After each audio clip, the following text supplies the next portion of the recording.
मेरा नाम हेमा है। मैं फलों का ठेला लगाती थी क्योंकि मेरा पति लाचार हो गया था। अपने पति का इलाज कराने और अपने बच्चों का पेट पालने की खातिर मैं सुबह 6 बजे ही घर से फलों का थैला लेकर निकल जाती थी। पहले मैं ताजे ताजे फल थोक के भाव में खरीदती थी और उसके बाद उनको अपने ठेले पर सजाकर गली गली में अपना ठेला लेकर घूमती थी और फिर रात को ही घर पर आती थी। एक दिन एक बूढ़ा बाबा मेरे पास फल खरीदने के लिए आया था। जब मैंने उसे बड़े से बंगले के अंदर जाता हुआ देखा तो वह मेरे सर पर हाथ रखकर मेरे लिए प्रार्थना करने लगा और कहने लगा, बेटी, मेरी एक अमानत अपने पास रख लो। मैं कुछ दिनों के लिए यात्रा पर जा रहा हूँ। जब वहाँ से वापस आ जाऊँगा तो तुमसे अपना कीमती सामान वापस ले लूँगा। इसी तरह नंबर और एड्रेस लेकर चला गया था, मगर उसने मुझे सख्ती से मना किया था कि कभी भी मेरे सामान को मत खोलना। उस आदमी ने मुझे एक छोटा सा बॉक्स दिया था। मैं उनकी बात मान गई थी, मगर अब जब भी मैं सोकर उठती तो वह मेरे पैरों के नीचे रखी हुई होती और मेरी बेटी उसे देखकर बहुत डरती थी। एक दिन सच्चाई जानने के लिए मैंने वह बॉक्स खोलकर देखा तो मेरे पैरों से ज़मीन निकल गई थी, क्योंकि उसके अंदर मुझे तो पता भी नहीं था। एक दिन किसी अजनबी के हाथों मेरी ज़िंदगी हमेशा हमेशा के लिए बदल जाने वाली है। मेरी बेटी, जिसमें मेरी जान बसती थी, वह एक अजनबी तांत्रिक बाबा के हाथों से इतनी ज़्यादा परेशानी से गुजरेगी। अगर इस बात का आइडिया मुझे पहले से होता तो शायद मैं उस आदमी की बातों में कभी ना आती, उस दिन घर से बाहर ही ना निकलती और अपने बच्चों को भूखा सुला देती। मुझे आइडिया नहीं था कि आज एक ऐसी सुबह मेरा इंतज़ार कर रही है जो मेरी ज़िंदगी को हमेशा हमेशा के लिए बदल देगी। मैं रोज़ के मुताबिक दिन निकलते ही अपना ठेला लेकर घर से निकल जाती थी। उस वक्त मेरे दोनों बच्चे सो रहे होते थे। मेरे पास एक बेटा था और एक बेटी थी। मेरी बेटी की उम्र 13 साल थी और मेरे छोटे बेटे की उम्र 8 साल थी। मेरी बेटी अपने छोटे भाई से लिपट कर सो रही थी, ऐसे जैसे वह अपने भाई की हिफाजत करना चाह रही हो। वह कह रही थी, मुझसे दूर चले जाओ, मैं तुम्हारी शक्ल नहीं देखना चाहती।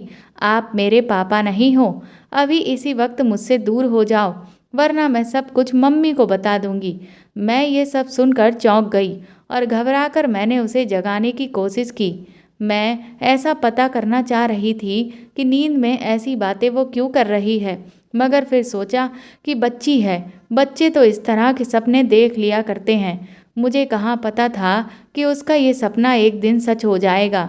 उसके सपने के पीछे तो एक भयानक राज छुपा हुआ था। मैंने अपने छोटे बेटे को गौर से देखा तो वह भी गहरी नींद में सो रहा था। मेरा यही रूटीन था कि मैं सुबह 5 बजे उठकर घर की साफ सफाई करने के बाद बच्चों के लिए नाश्ता बनाकर टिफिन में रख जाया करती थी और अपने पति को नाश्ता दे दिया करती थी।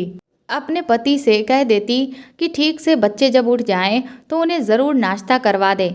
रोज़ मेरे पति की आंखों में आंसू होते थे। आज पहले दिन ऐसा नहीं हुआ था, बल्कि वह तो हर दिन ही मुझे विदा करते हुए अपसेट हो जाते थे। कहते थे कि हेमा, मैंने तुमसे शादी इसलिए तो नहीं की थी कि तुम्हें इतनी बड़ी मुश्किल में डाल दूं। मैं उनको मुस्कुरा कर देखती और कहती कि मुश्किल में डालना किसी के हाथ में नहीं है। शायद भगवान को यही सब मंजूर था। ये आपका भी इम्तिहान है और मेरा भी। मुझे उम्मीद है कि हम इस कड़े इम्तिहान से जल्दी निकल जाएंगे।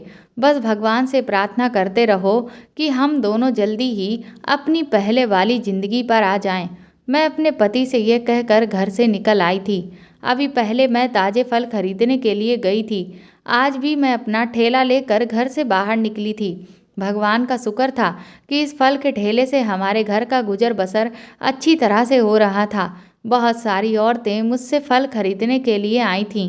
एक दिन मेरे पति अपने ऑफिस से घर आ रहे थे, तभी उनका एक्सीडेंट एक बड़ी सी कार से हो गया। वह बेचारे बिल्कुल लाचार हो गए थे।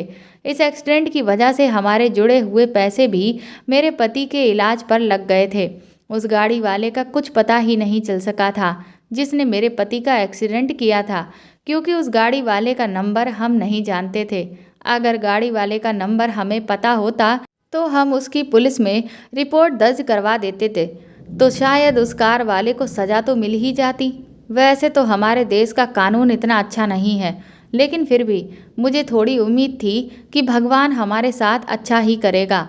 अगर उस कार वाले ने उस दिन मेरे पति की मदद कर दी होती और मौके पर उन्हें अस्पताल पहुंचा दिया जाता, तो आज मेरे पति इतने लाचार ना होते। मेरे पति के लाचार होने की वजह से ही मुझे ही घर की दाल रोटी चलाने के लिए काम करने घर से निकलना ही पड़ा था। वरना कौन औरत होती है जिसको अपने घर की गृहस्थी और बच्चों को घर में अकेला छोड़कर नौकरी करने के लिए घर से बाहर सड़कों पर निकलने जाना पड़े और अच्छा लगे। मेरे पति बहुत अच्छे थे। जब वह ठीक थे तब उन्होंने मेरी हर ख्वाहिश को पूरा किया था। मुझे और मेरे बच्चों को किसी चीज़ की कोई कमी नहीं होने दी थी। मैं अपने आप को बहुत भाग्यशाली समझती थी। मेरे पति ने कहा था कि बस तुम भगवान से प्रार्थना करो कि मैं जल्दी ही ठीक हो जाऊं। मेरे ठीक होते ही मैं कभी भी तुम्हें ये काम करने नहीं दूंगा। मेरे लिए तो वैसे भी यही मायने रखता था कि मेरे पति जल्द से जल्द ठीक हो जाएं। मेरे बच्चे तो पेट भरकर खा लें, वरना तो जैसे हमारे घर के हालात हो गए थे तो हम लोग भूखे मर जाते। मैं अपना ठेला ले जाकर गली गली में फल बेच रही थी, तभी किसी ने मुझे रुकने का इशारा किया था। मैंने जब उसकी तरफ पलट कर देखा तो उसके हाथ में लाठी थी और उसने एक ढीला सा कुर्ता पहन रखा था। वह मुझे शकल से कोई बाबा जैसा लग रहा था। मैंने उसकी खातिर अपना ठेला रोक लिया था। वह जल्दी से मेरी तरफ बढ़ा और कहने लगे, मुझे 2 किलो सेव और 1 किलो अमरूद चाहिए। मैंने कहा, आप अपनी पसंद से फलों को छांट लो। उन्होंने कहा, अरे बेटी, मैं पहली बार फल खरीदने के लिए निकला हूँ।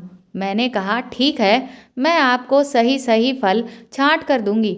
वो बाबा बोले, बेटी, तुम्हें देखकर मुझे बहुत खुशी हो रही है। मेरे हिसाब से औरत को भी किसी से पीछे नहीं रहना चाहिए, मर्द के कंधे से कंधा मिलाकर काम करना चाहिए। मैं बाबा जी की बात सुनकर मुस्कुराने लगी थी। फिर उन्होंने कहा कि मैं तीर्थ यात्रा पर जा रहा हूँ, प्रार्थना करना कि मेरी यात्रा सफल रहे। मैं मुस्कुराकर कहने लगी, बाबा जी, अगर आपके लिए माता रानी का बुलावा आया है तो समझ लीजिए माता रानी आपको अपने पास बुलाना चाहती हैं और अपने दर्शन करवाना चाहती हैं। उनकी आंखों में आंसू आ गए और वो कहने लगे कि मुझ जैसे पापी माता रानी के दर्शन इतनी आसानी से कैसे कर सकते हैं। मैं बोली कि आप वहाँ जाओ तो मेरे लिए भी प्रार्थना ज़रूर करना। मैंने कहा, बाबा जी, मेरे लिए प्रार्थना करना कि मेरी सारी परेशानियाँ खत्म हो जाएं। वह बाबा जी कहने लगे, हाँ बेटी, मुझे मालूम है हर माता पिता के लिए उसकी औलाद बहुत प्यारी होती है। मैं दिल से प्रार्थना करूँगा कि तुम्हारे बच्चों के ऊपर से हर परेशानी खत्म हो जाए। तुम्हें बच्चों की ही परेशानी है ना, इसीलिए तुम परेशान नजर आ रही हो। बच्चों का बिहेवियर समझने में वक्त हो रहा है ना। बाबा जी ने बड़ी अजीब बातें कर दी थी। मैंने इनकार करते हुए सिर हिला दिया और कहा कि नहीं, ऐसी तो कोई बात नहीं। भगवान की कृपा से मुझे बच्चों की तरफ से कोई परेशानी नहीं है। मैं तो अपने पति की वजह से परेशान हूँ। मेरा पति बीमार है और लाचार है। वह कोई काम धंधा नहीं कर सकता, इसीलिए तो मुझे फल का ठेला लेकर घर से निकलना पड़ गया। बाबा जी कहने लगे, तुम्हारे पति के लिए प्रार्थना करूं या फिर तुम्हारे बच्चों के लिए? मैं उनकी बात सुनकर हैरान रह गई थी। बच्चे मासूम होते हैं, मैं तो तुम्हारे बच्चों के लिए ही प्रार्थना करूंगा। वो बाबा जी और उनकी बातें मुझे बड़ी अजीब लगने लगी थी। फिर वह कहने लगे, तुम जानती हो क्या इस दुनिया में कोई भी चीज़ फ्री में नहीं मिलती। अगर तुम चाहती हो कि मैं तुम्हारे लिए प्रार्थना करूं, तो तुम्हें उसकी कीमत चुकानी होगी। मैं चक्कर में पड़ गई और बड़ी हैरानी से बाबा जी के चेहरे की तरफ देखने लगी, तो वो कहने लगे, तुम मेरे फल अपने पास रखो, मैं अभी आता हूँ। मैंने उनके फलों का थैला अपने पास ही रख लिया था, जबकि वह मुझे फलों के लिए पैसे भी दे चुके थे, और वह यह कहकर सामने बने हुए बड़े से बंगले के अंदर चले गए थे। मैं बड़ी हैरान हो गई थी कि कौन है ये और ये किस तरह की बातें कर रहे हैं। उन्होंने मुझसे कहा था कि मेरा 5 मिनट तक इंतज़ार करो, मैं अभी आता हूँ। मेरे पास भी इंतज़ार करने के अलावा कोई और चारा नहीं था। मैं तो ये देखकर हैरान हो रही थी कि बूढ़े आदमी इतने बड़े बंगले में कैसे चले गए थे, और अगर वही इस बंगले के मालिक थे तो फिर वह तीर्थ यात्रा पर जाने के लिए इतने परेशान क्यों नजर आ रहे थे।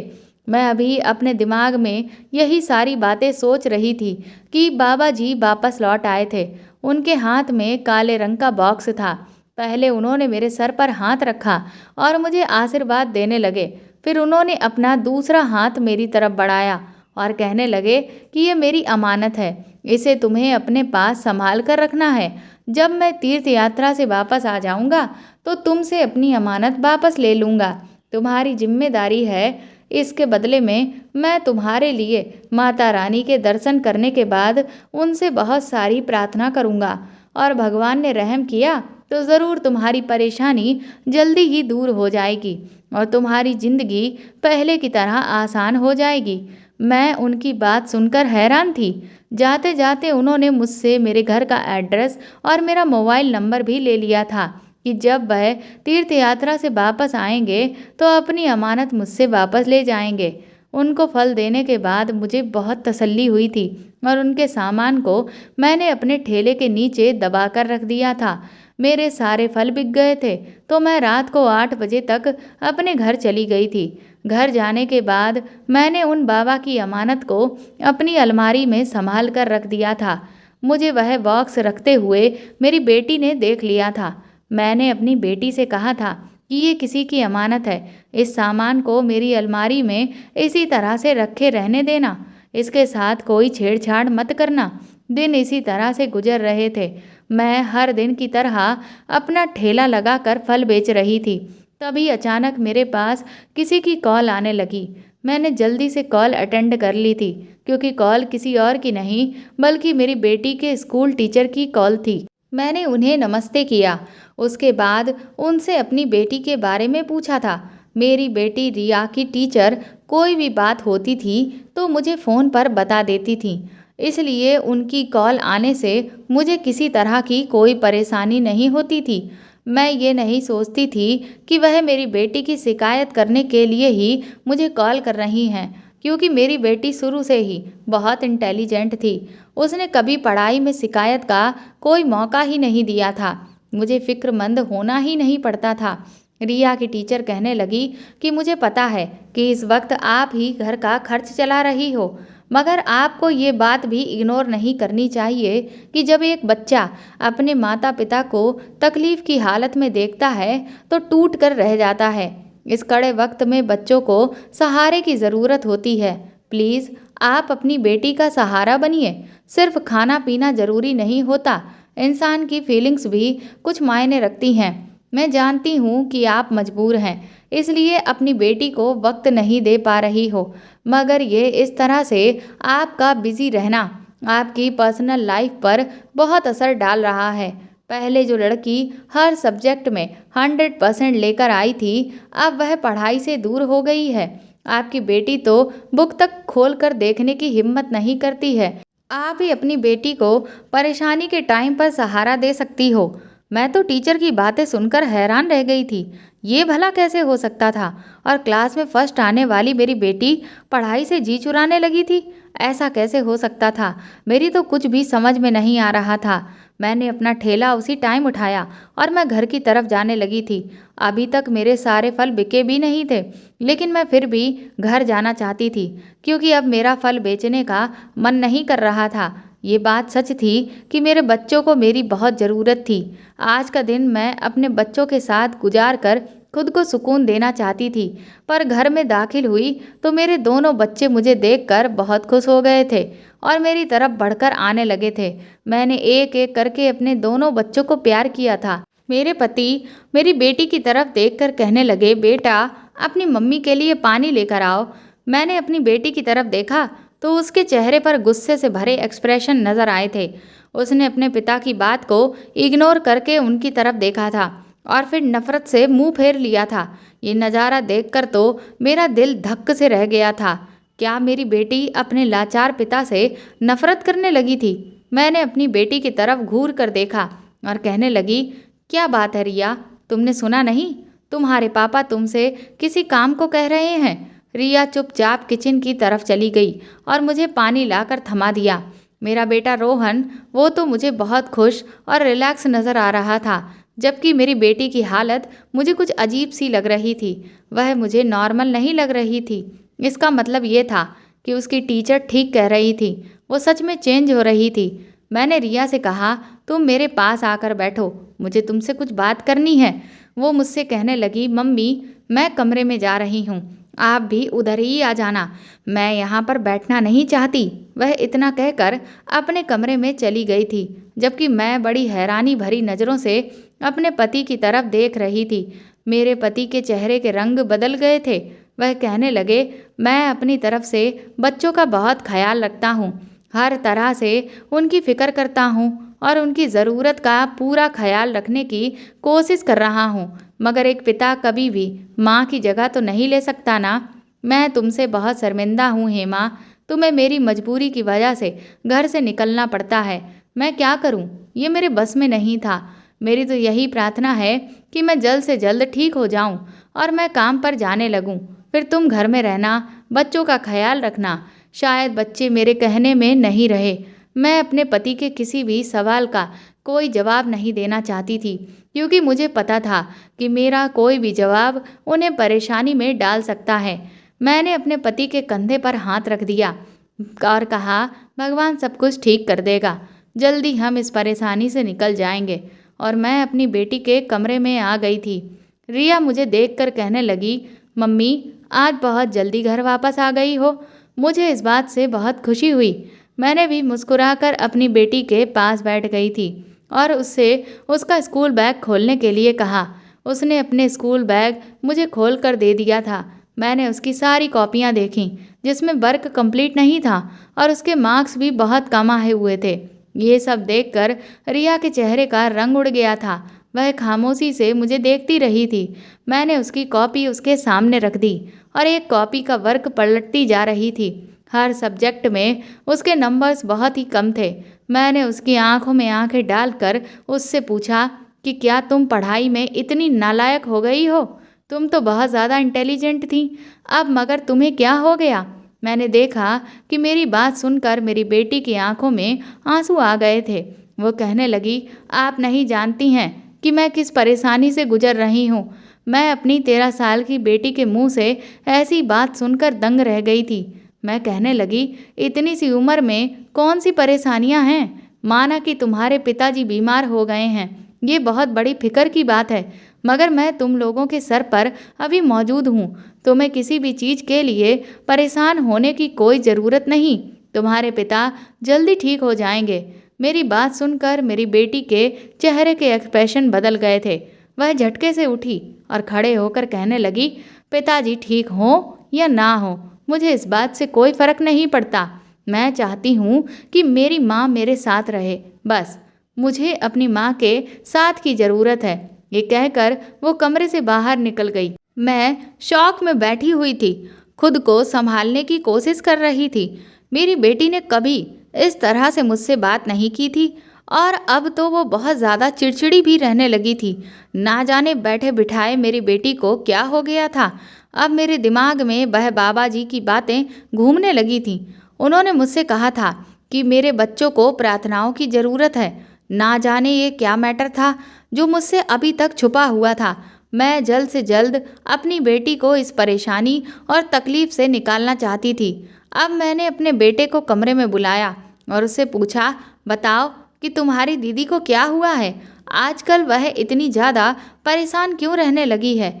मेरे बेटे ने मेरी बात सुनकर मुझे बताया कि दीदी आज पहली बार परेशान नहीं हुई, बल्कि वो तो अब हमेशा ही ऐसे गुस्से में और परेशान सी रहने लगी है। पिताजी कोई बात करते हैं तो उन्हें काट खाने को दौड़ती है। पिताजी दीदी से अगर किसी काम को कहते हैं। अपने बेटे की ये बात सुनकर मुझे तो यही लगा था कि दोनों बाप बेटी का ही कोई मैटर है, मगर ऐसा भी क्या मैटर था जो मुझे समझ नहीं आ रहा था। मेरी फिक्र तो अब दिन ब दिन बढ़ती चली जा रही थी। क्योंकि मेरी बेटी का बिहेवियर बहुत गुस्से वाला होता चला जा रहा था। लेकिन ये सारी बातें मैं अपने पति से शेयर नहीं कर सकती थी, क्योंकि मुझे पता था कि इस तरह की बातें करने से मेरे पति का दिल टूट जाएगा। मैंने अब इरादा बनाया था कि मैं घर के हर मैटर पर अब अपनी गहरी निगाह रखूंगी, और जहाँ भी मुझे कुछ गड़बड़ नज़र आएगी तो मैं उसे ठीक करने की पूरी कोशिश करूंगी। मगर जबकि मुझे काम पर भी जाना पड़ता था, अगर मैं अपना काम नहीं करती तो फिर घर के खर्चे में कमी आ जाती, और फिर हम लोग क्या खाते। इन दोनों के घर पर रह जाने के बाद भी मुझे फिक्र होती थी। पहले तो मैं सुबह ही घर से निकल जाती थी और रात होने पर ही घर को वापस लौट कर आती थी। लेकिन अब मैं कोशिश किया करती थी कि जल्दी से जल्दी मैं फ्री होकर घर पहुंच जाऊं।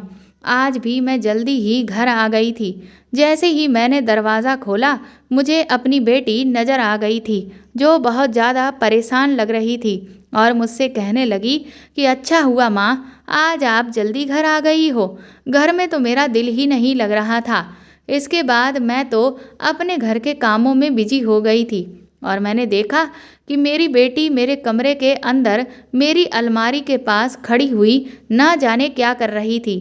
मैंने उससे सवाल भी किया कि बेटी क्या निकाल रही हो, तो उसने मुझे कुछ नहीं बताया। वह घबरा कर वहाँ से निकल गई। मैंने सोचा कि शायद उसे मेरा कोई सामान इस्तेमाल करना होगा, तभी तो मेरी अलमारी के अंदर झांक रही होगी। मैंने देखा कि आज मेरी बेटी छोटी छोटी बातों पर बहुत ज़्यादा गुस्सा कर रही थी। मैंने अपने बेटे से पूछा कि आज तुम्हारी दीदी को गुस्सा क्यों आ रहा है। मेरे बेटे के जवाब देने से पहले ही मेरे पति कहने लगे, तुम भी कमाल करती हो, छोटी सी बेटी के लिए इतनी परेशान मत हुआ करो। तुम्हें तो पता है कि इस उम्र में बच्चे अक्सर पढ़ाई के लोड की वजह से ऐसे हो जाते हैं। और इस बारे में मैंने ज़्यादा कुछ सोचा भी नहीं। मैं अपने काम में लग गई थी। इस बारे में मैंने अपनी बेटी से भी कोई बातचीत नहीं की थी। मुझे पता था कि कुछ ना कुछ तो गड़बड़ ज़रूर है। शायद मेरी बेटी अपने पिता की लाचारी की वजह से उनसे चिढ़ने लगी थी। मैं ये प्रार्थना कर रही थी कि भगवान सारा सच जल्दी ही मेरे सामने ला जाए, ताकि मैं अपनी बेटी को मुसीबत और परेशानी से निकाल सकूं। ना जाने मेरी बेटी किस वजह से परेशान है और वह किस परेशानी में उलझी हुई है। मैं अपनी बेटी की वजह से बहुत परेशान रहने लगी थी। रात को मुझे उसी की टेंशन रहती थी और मैं सो भी नहीं पाती थी। मुझे अचानक एक रात रिया के कमरे से चिल्लाने की आवाज़ आने लगी। मैं तो घबरा गई और भागकर जब मैं अपनी बेटी के कमरे की तरफ पहुंची तो वह सपने में डर रही थी और बार बार चिल्ला रही थी और कह रही थी, मुझसे दूर हो जाओ पापा, मेरे पास आने की कोशिश मत करना, वरना मैं यहाँ से भाग जाऊँगी और मम्मी को सब कुछ बता दूँगी। मुझसे बुरा आपके लिए कोई नहीं होगा। मेरी बेटी जोर जोर से पापा पापा चिल्ला रही थी, कह रही थी कि मुझसे दूर हो जाओ अभी। और इसी वक्त रिया की हालत देखकर मैं परेशानी का शिकार हो चुकी थी। मैंने अपनी बेटी को झंझोलकर उठाने की कोशिश की ताकि उसका सपना टूट जाए और वह जाग जाए। मेरी बेटी एकदम ही घबराकर उठी और मेरे गले से लगकर जोर जोर से रोने लगी। मैंने उसके सर पर हाथ फेरा और उसे चुप कराने की कोशिश कर रही थी। अपनी बेटी के आंसू देखकर मैंने अपने आंसुओं को छुपा लिया था। मैंने कहा, रिया, शायद तुमने कोई डरावना सपना देख लिया था। मुझे भी बताओ कि तुमने आखिर ऐसा क्या देखा था जिसकी वजह से तुम इतना जोर जोर से चिल्ला रही थी। वो कहने लगी, माँ, पापा। फिर मेरी बेटी झट से मेरे गले लग गई थी। मैंने कहा, बोलो रिया, क्या कहना चाहती हो, बताओ, मुझे पूरी बात बताओ। वो इनकार करते हुए कहने लगी कि ऐसी बात है कि मैं आपको बता नहीं सकती। उसकी बात सुनकर तो मेरा दिल जोर जोर से धड़कने लगा था। मैं कहने लगी, तुम्हें जिस तरह की परेशानी है तुम मुझे बताओ। उसने इनकार करते हुए कहा, मैं कुछ भी नहीं बताऊंगी जब तक आप सारी चीज़ों को अपनी आंखों से नहीं देख लेती। मैं अपनी बेटी की तरफ बड़ी हैरानी से देखती रह गई थी। उसकी उम्र तो नहीं थी इतनी। उसकी उम्र के बच्चे तो अपने माता पिता से हर बात को शेयर करते हैं। मैं अपनी बेटी को तसल्ली देकर खामोशी से अपने कमरे में चली आई थी। मैं ये देखकर हैरान रह गई थी कि मेरा पति अभी तक जाग रहा था और वह मेरी तरफ देखकर सवाल करते हुए कहने लगा, क्या बात है रिया, क्यों चिल्ला रही थी? मैं अपने पति की तरफ गुस्से से देखकर चिल्लाते हुए कहने लगी, इस बात के बारे में तो आपको ही पता होगा, मैं तो घर में नहीं होती हूँ। मुझे नहीं पता कि मेरी बेटी के दिमाग की हालत ऐसी क्यों हो गई है कि वह रातों को चिल्लाने लगी है, दिन भर अकेली रहती है। मेरी बातें सुनकर मेरे पति के चेहरे के रंग उड़ गए थे। वो कहने लगे, मैंने कभी बच्चों में फ़र्क नहीं किया, मैं दोनों बच्चों से बराबर का प्यार करता हूँ। मुझे ये सब कुछ क्या हो रहा है नहीं पता। तुम्हें एक बात बताऊँ, क्या रिया मुझसे दूर होती चली जा रही है? ना जाने कि वह मुझसे नफरत करने लगी है। मुझे इस बारे में पता तो नहीं, तुम्हें ही अपनी बेटी से इस बात की वजह पूछने की कोशिश करनी होगी। मैंने बड़ी गौर से अपने पति के चेहरे को देखा। उनके चेहरे पर रिया के लिए कोई फिक्र नहीं थी। मैंने कहा कि रिया ने आपके बारे में तो मुझे कोई बात ही नहीं कही थी। तब कहीं जाकर मेरे पति के चेहरे पर तसल्ली भरे एक्सप्रेशन आए थे, मगर सच कहूँ तो मेरा चैन सुकून बर्बाद हो चुका था। मैं बेबस हो चुकी थी। मेरी एक छोटी सी और बहुत खूबसूरत सी फैमिली थी। प्यार करने वाला पति था, 2 बच्चे थे, एक बेटी और एक बेटा। खुशहाल सी इस फैमिली में हमारी सिंपल सी जिंदगी बहुत अच्छी गुजर रही थी।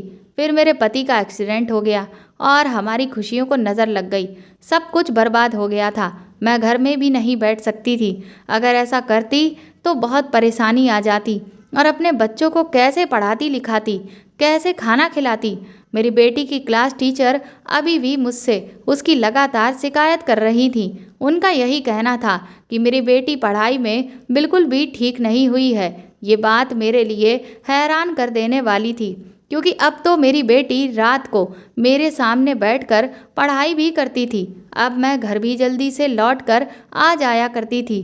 आज भी मैं घर पर जल्दी आ गई थी। मैं जब अपने कमरे की तरफ आई तो मैंने देखा कि मेरी बेटी मेरी अलमारी में कुछ कर रही थी। जैसे ही मैं कमरे की तरफ गई तो वह घबरा गई और उसने अलमारी को बंद कर दिया। मैं इस बात को इग्नोर करते हुए अपने घर के काम में बिजी हो चुकी थी। रात हुई तो फिर से मेरी बेटी के कमरे से चिल्लाने की आवाज़ आने लगी थी। घबराकर उसके कमरे में गई तो बिल्कुल पहले वाले शब्द ही दोहरा रही थी। वो कह रही थी कि पापा मुझसे दूर हो जाओ। इससे पहले कि मैं उसे नींद से जगाती, मेरी नज़र बॉक्स पर पड़ी थी। ये वही बॉक्स था जो उस बाबा जी ने मुझे अमानत के तौर पर रखने के लिए दिया था, जो कुछ दिनों पहले मेरे पास फल खरीदने के लिए आए थे और मुझे तीर्थ यात्रा पर जाने के बारे में बता रहे थे। ये तो मेरे पास उनकी अमानत थी। मैंने सोचा कि मेरी बेटी ने ज़रूर इस बॉक्स को खोलकर देख लिया है, तभी ये सब कुछ हो रहा है और उसकी हालत भी ऐसी हो गई। मैं जल्दी से उठी और मैं वापस अपने कमरे में बनी हुई अलमारी में उसे रख आई थी। मैंने अभी तक बॉक्स को अपनी अलमारी से निकाला ही नहीं था। शायद मेरी बेटी ने इसको निकाल लिया होगा। मैं यही सोचकर नहीं निकाल रही थी कि ये उस बूढ़े आदमी की अमानत है। कब वो इसे लेने के लिए आ जाए, मुझे एक दिन उनकी अमानत वापस तो करनी ही थी। फिलहाल मैंने इस बॉक्स को अपनी अलमारी में दोबारा से उसी जगह पर रख दिया था जहाँ से मेरी बेटी ने उसे उठाया था। अगले दिन फिर से जब मैं अपने घर पर आई तो मैंने देखा कि मेरी बेटी अलमारी में कुछ कर रही थी और मुझे देखते ही उसने जल्दी से अलमारी को बंद कर दिया। मैं समझ गई थी कि मेरी बेटी बॉक्स को निकालने की कोशिश कर रही है। मैंने ये सब देखकर अपनी बेटी को बहुत डांट दिया कि ये किसी की अमानत है, इसे अब निकालने की कोशिश मत करना। मेरी बेटी को गुस्सा तो बहुत जल्दी आ जाता था, मगर वह चुप कर जाया करती थी। मैंने महसूस किया था कि वह धीरे धीरे नॉर्मल होने लगी थी। कुछ दिन इसी तरह से गुजरने लगे थे। एक दिन जब मैं रात को घर पर आई तो मैंने देखा कि मेरी बेटी खाना खाकर सो चुकी है। आज वह मेरे आने से पहले ही सो गई थी। मैंने अपने छोटे बेटे और पति को खाना खिलाया। उसके बाद मैं भी अपने कमरे में सोने के लिए लेट गई थी। तभी रात को मेरी आंख खुली और मैंने देखा कि उस बाबा जी का वही बॉक्स मेरे पैरों में पड़ा हुआ है। मैं ये देखकर बहुत घबरा गई थी। ये मेरे पैरों में क्या कर रहा है? मुझे ऐसा महसूस हुआ कि जैसे घर में कोई जाग रहा है। मैंने अपने कमरे के बाहर झांक कर देखा तो मेरी बेटी बाहर हॉल में टहल रही थी। मैंने देखा कि मेरे पति भी जाग रहे थे और दरवाजे से बाहर खड़े हुए मेरी बेटी को टहलते हुए चोरी चुपके देख रहे थे। मैंने अपने पति का हाथ पकड़ा और उनसे कहा कि मुझे बताओ कि ये सब कुछ क्या हो रहा है। अब मैं अपनी बेटी से कोई सवाल नहीं करूंगी, मैं सब कुछ आपसे पूछना चाहती हूँ। मेरे पति कहने लगे, हेमा, मैं भी सच कह रहा हूँ कि मुझे कुछ नहीं पता। ना जाने हमारी बेटी को क्या हो गया, तुम ही मुझे बताओ। मैंने कहा कि रातों को सपने में बार बार अपने पिता से डरने लगी है। वो सपने में बार बार कहती है कि पापा मुझसे दूर हो जाओ। मुझे बताओ कि तुमने मेरी बेटी के साथ क्या किया है। उसे कुछ तो ऐसा कहा है जिसकी वजह से वो ऐसे कर रही है। मेरे पति मेरी तरफ घबरा कर देखने लगे। उन्होंने उदासी सा चेहरा बना लिया था और फिर वो कहने लगे कि तुम मुझ पर शक कर रही हो, रिया के पिता पर शक कर रही हो। तुम जानती हो ना, सिर्फ तुम ही उसकी माँ नहीं हो बल्कि मैं भी तो उसका पिता हूँ। तुम मुझ पर इल्ज़ाम कैसे लगा सकती हो? हेमा, मैंने कभी उसे अपने बेटे से कम नहीं समझा। मैं अपने पति से कहने लगी, पता नहीं फिर हमारे घर में ये सब कुछ क्या हो गया, मेरी बेटी की हालत कैसी हो गई। मैं रोते हुए पीछे की तरफ पलटी ही थी, तभी मैंने देखा मेरी नज़र बॉक्स की तरफ गई। मैंने सोचा कि ज़रूर इस बॉक्स में ही कुछ गड़बड़ है। बार बार अलमारी से मुझे ये बाहर मिलता है, मेरी बेटी ने ही यहाँ पर रखा है। मैंने आज फैसला कर लिया था कि मैं इसे खोल कर ही रहूँगी, जबकि उस बाबा जी ने मुझे मना किया था कि किसी भी हाल में मेरे सामान को खोलने की कोशिश मत करना। लेकिन मुझे कहीं ना कहीं एहसास हो रहा था कि मेरे घर में फसाद की जड़ यही बॉक्स है। जिस दिन से मैं इसको अपने घर में लेकर आई थी उसी दिन से मेरी बेटी का बिहेवियर बदल चुका था। मैंने उस बॉक्स को जैसे ही खोल कर देखा तो मेरी आंखें फटी की फटी रह गईं, क्योंकि उस बॉक्स के अंदर तो एक डायरी रखी हुई थी। मैंने उसे पढ़ने की कोशिश की। उसके अंदर मेरे बीते हुए कल की कहानी लिखी हुई थी, जो कि मेरे पहले पति ने लिखी थी, और मेरी बेटी के साथ मेरे पहले पति की फ़ोटो भी थी। मैं समझ गई थी कि क्या माजरा है। मेरी बेटी ने डायरी पढ़ी है और फ़ोटो देख लिया है, तभी वह अपने पिता से इस तरह का बिहेवियर कर रही है, क्योंकि इस डायरी में साफ साफ लिखा हुआ था कि वह मेरे पहले पति की बेटी है और मेरा पति उसे लेना चाहता है। वह मेरे दूसरे पति की बेटी नहीं है, इसलिए वह अपने पिता से नफरत करने लगी है। दरअसल जब मैं 20 साल की थी तो मेरी फैमिली वालों ने मेरी शादी एक ऐसे लड़के के साथ कर दी थी जो बहुत अमीर था और मुझसे ज़्यादा खूबसूरत भी था, मगर मैं मिडिल क्लास परिवार से बिलोंग करती थी। जब अमीरों के घर से मेरे लिए रिश्ता आया तो मेरे घर वाले बहुत खुश हो गए थे कि उनकी बेटी जिंदगी भर खुश रहेगी। लेकिन शादी के बाद मेरा पति दिन रात मुझे ताने दिया करता था कि ना तो तुम खूबसूरत हो और ना ही तुम हमारे स्टैंडर्ड की हो। मैं बहुत परेशान रहती थी। मेरा पति चाहता था कि वह दूसरी शादी करे और मुझे अपनी ज़िंदगी से निकाल दे। मैं उसे मना करती थी और कहती थी कि मैं ही तुम्हारी पत्नी हूँ, लेकिन फिर भी उसने कुछ महीनों के बाद ही मुझे डाइवोर्स दे दिया। उस दौरान मैं प्रेग्नेंट हो गई थी। उस वक्त मेरे पेट में रिया थी। रिया मेरे पहले पति की बेटी थी। ये बात मैं अपने पति को बता बता कर उस वक्त थक गई थी, लेकिन वो था कि अपनी ज़िद पर अड़ा था और कुछ भी समझ ही नहीं रहा था। इसलिए जब मेरा डाइवोर्स हो गया तो मैं अपने मायके आ गई। अब मेरी प्रेगनेंसी की शुरुआत के ही दिन थे। फिर मेरे घर मेरे दूसरे पति का रिश्ता आया। उनकी पहली पत्नी मर चुकी थी। मेरे घर वालों ने सारी अच्छी बुरी बातें देखकर मेरी शादी मेरे दूसरे पति के साथ करवा दी। 1 महीने के अंदर मेरा डाइवोर्स भी हो गया और दूसरी शादी भी हो गई थी। फिर जब 9 महीने के बाद मेरी बेटी पैदा हुई तो मैंने अपने पति को बता दिया था कि ये तुम्हारी बेटी नहीं है, मेरे पहले पति की है।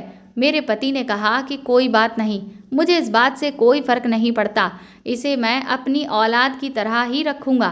फिर कुछ सालों के बाद मेरा बेटा पैदा हुआ और इसी तरह मेरी फैमिली कंप्लीट हो गई। मेरा दूसरा पति गरीब ज़रूर था, लेकिन मुझे बहुत प्यार करता था और हमेशा उसने मेरा साथ दिया था।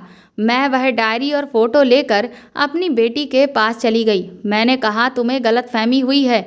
मैंने अपनी बेटी को बताया कि ये आदमी किसी लालच की वजह से तुम्हें वापस लेना चाहता है। ये बहुत बुरा आदमी है। ना जाने क्यों इतने सालों बाद इसे अपनी बेटी की याद आ गई। मैं प्रेग्नेंट थी तब, ये जानते हुए भी उसने मुझे छोड़ दिया था कि तुम मेरे पेट में हो, और अब इतने सालों बाद ये कहाँ से आ गया। रिया बोली, माँ, वो मुझे रास्ते में रोक लेता है और कहता है कि मैं तुम्हारा पापा हूँ। अपनी माँ को भी जाकर बता दो कि मैं तुम्हें लेकर जाना चाहता हूँ। मेरा घर बहुत बड़ा है, तुम मेरे घर में बहुत खुश रहोगी। मुझे लगा कि आप पता नहीं मेरी बात मानोगी कि नहीं, इसलिए मैंने आपको कुछ नहीं बताया था। और उसने ज़बरदस्ती मेरे साथ अपनी फ़ोटो खींच कर रख ली थी, और ना जाने कैसे इस सामान में ये डायरी और फ़ोटो आ गई जो आप ही लेकर आई थी।